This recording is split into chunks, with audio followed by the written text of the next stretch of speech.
আসসালামু আলাইকুম। সবাই কেমন আছেন? আশা করি ভালো আছেন। আমি সৌদি আরবে গত ৪ বছর ধরে আছি। আমি কিয়ান শরিকাতে আছি, কিয়ান ক্যাফেতে। তো আমি আজকে এই ভিডিওতে দেখাবো কিভাবে আমি ঘুম থেকে উঠে ডিউটির জন্য প্রিপারেশন নেই এবং ডিউটিতে যাই এবং ডিউটিতে গিয়ে কী কাজ করতে হয় আমার। আমি সবগুলা এভরিথিং আপনাদের সাথে শেয়ার করব। আশা করি আপনারা দেখলে অবশ্যই বুঝতে পারবেন কিভাবে কফি শপের মধ্যে কাজ করতে হয় বা কী দায়িত্বগুলো নিজের উপর থাকে।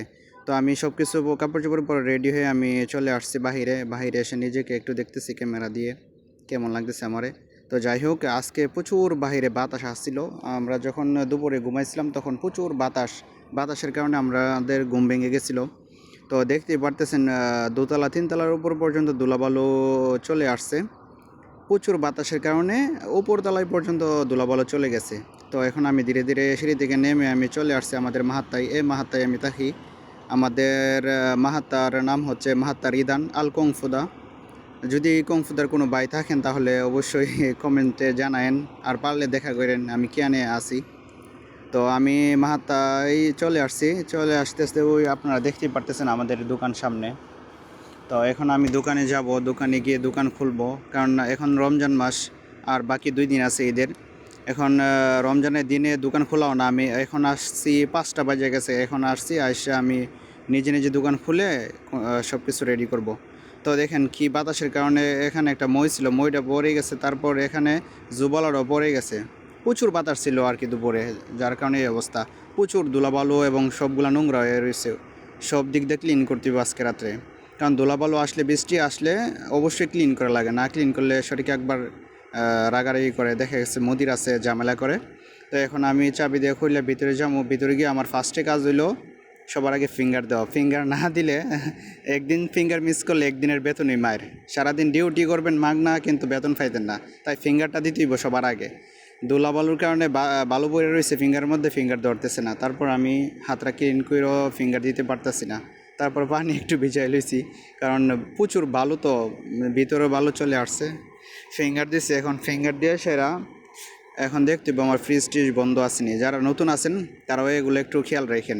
ফ্রিজ বন্ধ থাকলে বা ফ্রিজের লাইট অফ থাকলে বা স্লাশের মেশিন যদি বন্ধ থাকে তাহলে সবগুলো ওপেন করে দিতে হইব, কারণ সারাদিন রমজান মাস বিক্রি করা হয়েছে না, দোকান বন্ধ আছিল।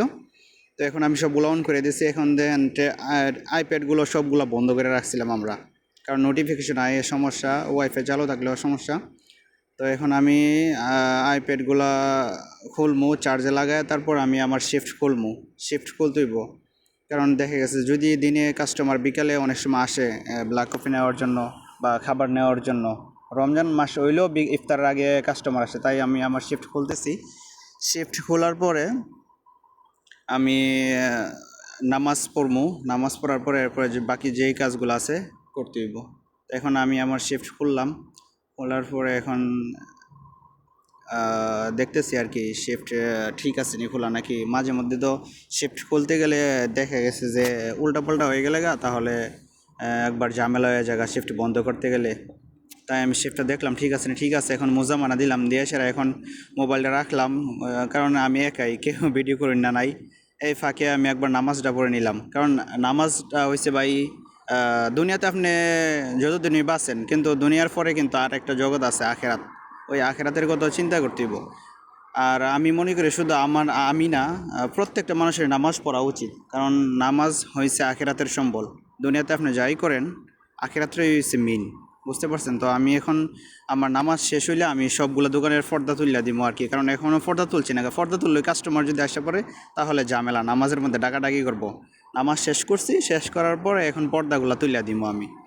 পর্দাগুলো তোলার পরে দেখা গেছে আরও অনেক কাজ আছে, বাকি কাজগুলা ধীরে ধীরে আপনারা দেখবেন, কারণ ভিডিওটা অনেক লং হইতে পারে, কিন্তু এই ভিডিওটা দেখলে আপনারা বুঝতে পারবেন যে একটা মানুষ কফি শপে চাকরি করুক বা রেস্টুরেন্টে চাকরি করুক বা যেখানেই চাকরি করুক, যেই দায়িত্বগুলো উপরে আছে এই দায়িত্বগুলা কী আপনারা ওইটা বুঝতে পারবেন আর কি। তো আমি ধীরে ধীরে সবগুলা দোকানের পর্দা তুলে দিতেছি। তুলে দিয়ে সেরা তারপর দেখা গেছে এখন আমার লেমন রানা কাটার দরকার লাগলে লেমন রানা কাটমো, যদি স্প্যানিশের প্রয়োজন পড়ে স্প্যানিশ বানাইতেইব, যদি ক্রেপ বানানোর প্রয়োজন পড়ে ক্রেপ বানাইতেইব, কারণ এখন দিনে গাড়ি আইতো না, আসলেও কম আসবো। তো এখন আমি মনে করেন যে বাকি কাজগুলা গুছায় রাখবো আর কি, কারণ মাগরিবের পর থেকে প্রচুর গাড়ি আসবো, প্রচুর কাস্টমার আসবো। তখন দেখা গেছে এখন যদি মালগুলো জায়েজ করে না রাখি, তখন জায়েজ করতে করতে সময় নিব এবং কাস্টমারও দেখা গেছে যে রাগারাগি করে, একবার মুদিরও রাগারাগি করব। তো যার কারণে আমি এখন তাড়াতাড়ি করে ক্যারেপ বানানোর ধরবো। এক বালতি ক্যারেপ বানায় সেরা, এরপরে দেখা গেছে যে যদি পারি তাহলে ভিতরটা ক্লিন করবো, বাহিরটা ক্লিন করবো আর কি। এটা ভাই নিজের দোকান মনে করে কাজ করতে হইব, এটা কোম্পানির দোকান, এটা ফরার দোকান মনে করে কাজ করলে হইতো না। কাজকে ভালোবাসতে হইব এবং নিজের দোকান মনে করে সুন্দরভাবে কাজ করতে হইব।